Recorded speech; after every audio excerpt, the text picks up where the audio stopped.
Good morning everyone, smile with শ্রাবণীতে সবাইকে স্বাগত। কেমন আছো তোমরা সবাই? অনেকদিন পরে আবার ব্লগ শুরু করছি। তার কারণ হচ্ছে আমি গেছিলাম বাড়ি।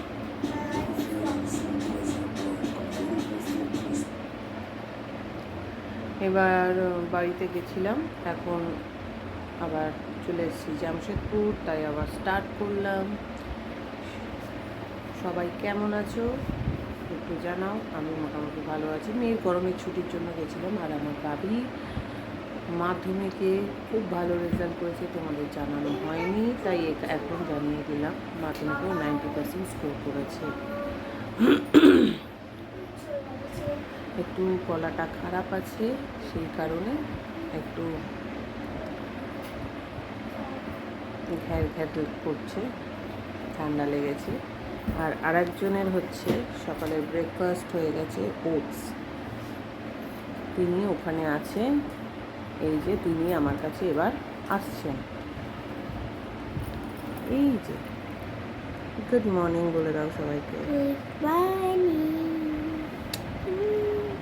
চলো ভিডিওটা শেষ অবধি দেখতে থাকো, সঙ্গে থাকো।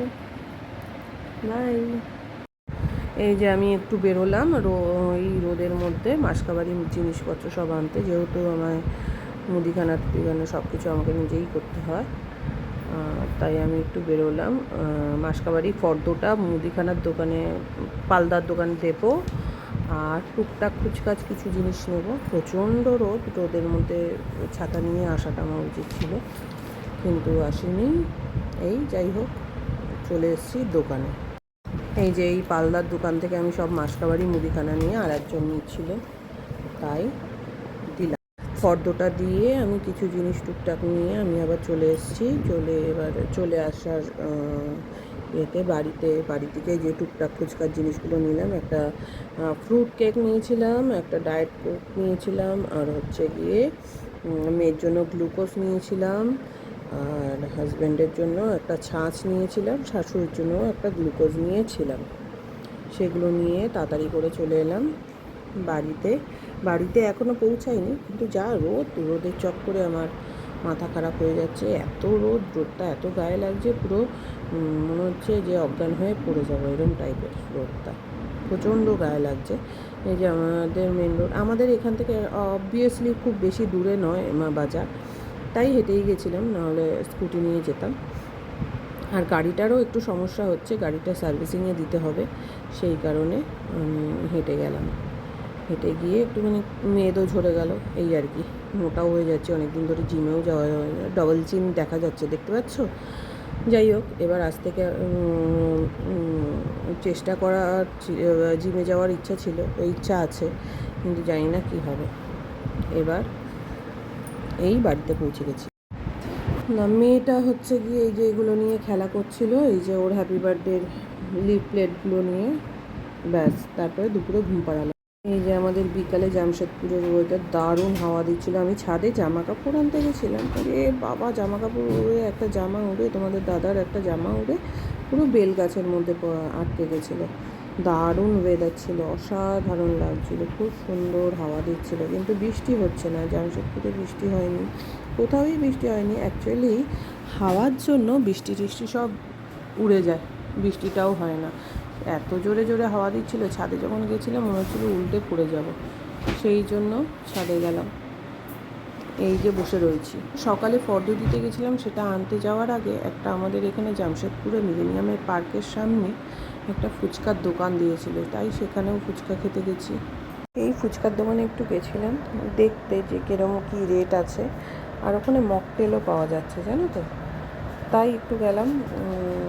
গিয়ে দেখলাম টেস্টও কেমন আছে। নতুনত্ব একটা ফুচকার দোকান, সেক্ষেত্রে তোমাদের দেখাচ্ছি। দেখো, এই যে সবাই লাইন দিয়েছে, এখানে নতুনত্ব ফুচকার দোকান, তাই একটু কটা পাঁচটা খেয়েও এসে। এবার দেখো, মেয়ে চোখ ট্যারা করে কী করছিল, একটা গেম খেলছিল। কী গেম খেলছিল আমি ঠিক বলতে পারবো না। ওই চোখ কানা মানে ট্যারা করে আর ঢং করছিল, আর ঢং করতে করতে স্পেলিং বলছিল। ও সরি, হ্যাঁ, স্পেলিং ধরছিলাম, স্পেলিং বলছিল। সেই ক্ষেত্রে ও দেখাচ্ছিল যে ওর এখনও সেই পুরনো স্পেলিংগুলো মুখস্থ আছে, কেননা ওর ম্যাম বলছিল স্পেলিংগুলো পাচ্ছিল না, তাই আমি একবার রিভাইজ দিয়ে দিচ্ছিলাম। ওকে ঝালিয়ে নিচ্ছিলাম যে যেখানে 20খানা স্পেলিং, ওদের টোটাল 50টা স্পেলিং আছে টেস্টের জন্য, তাই 25টা মতন ওর মুখস্থ ছিল। স্পেলিং টেস্টের জন্য রেডি করছিলাম, যেহেতু ওর স্পেলিংগুলো ভুলে গেছিলো। ওর 25টা মুখস্থ আছে, তাও একবার ঝালিয়ে নিচ্ছিলাম। সেই ক্ষেত্রে ও মোটামুটি পেরেছে, কয়েকটা একটু আমাকে বলে দিতে হয়েছিল। সেই কারণে ও মুখ দেখাচ্ছিল কি ও মনে করি হেনা তেনা এইসব টাইপের এই করছিল। এই করতে করতে শুয়ে পড়ছে। ওর আসলে পড়তে গেলে একটু ঘুম পায়, একটু ল্যাদ খায়, এই টাইপের মেয়ে। ওর অভিনয়ের জন্য তৈরি হয়েছে, ও পড়াশোনার জন্য নয়। ও পড়াশোনা করবে না, এটাই হচ্ছে ওর আলটিমেট মোটো, বুঝেছ?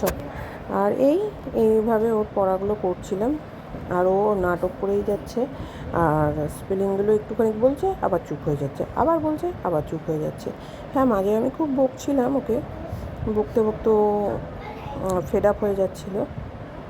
সেই ক্ষেত্রে যাই হোক, স্পেলিংগুলো মোটামুটি ঠিকঠাকভাবেই ও বলেছে। আর কয়েকটা যেগুলো ভুল হয়েছে সেটা আগামীকাল সকালবেলা আমি করিয়ে দেবো আশা করছি। এই আমি ধরছিলাম বলে ছিলাম যেহেতু, তাই কানটা ধরে রেখেছিল যাতে আমি পড়াটা না ধরতে পারি। আর ও নাটক করেই যাচ্ছিল। ওর আসলে কি বলো তো, পড়াশোনাটা মোটেও ভালো লাগে না ওর। সারা দিন ঘুরতে দাও, খেলতে দাও, খেতে দাও, এই সমস্তই ভালো লাগে। এখনকার বাচ্চা জানি না, ওর বয়স এখন 5 বছর, এবার জানি না ভবিষ্যতে ওর কী হবে। তারপরে আবার পড়তে সুন্দর করে লেখো, পচা করে লিখলেই আমি মুছে দেব। বলে বলে লেখো।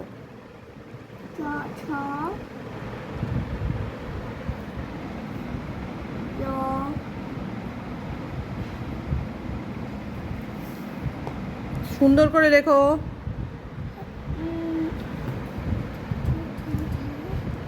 মোছো, ওটা বাজে হয়েছে। কোনটা? যেটা বাজে দেখছো সেটা, ওইটা লাস্টে যেটা লিখলে। হ্যাঁ, মোছো।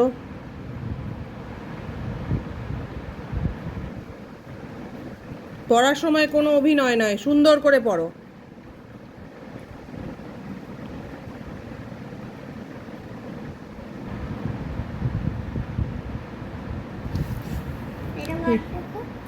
হ্যাঁ, ঠিক আছে। পরেরটা ঝ কেরম হবে লেখো।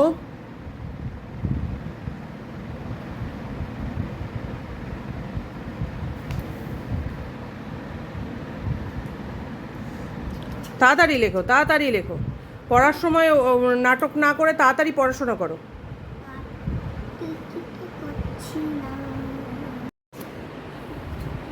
ওকে বন্ধুরা, ভিডিওটা যদি শেষ অবধি ভালো লেগে থাকে, do like subscribe my YouTube channel smile with Shrabani. আর অনেক দিন পরে ভিডিও দিচ্ছি, সঙ্গে থাকো, দেখতে থাকো। আর প্লিজ প্লিজ প্লিজ সাবস্ক্রাইব করে দাও, শেয়ার করে দাও, আর চ্যানেলটাকে লাইক দিয়ে দিও প্লিজ। আবার দেখা হবে কালকের ভিডিওতে। Tata, good night.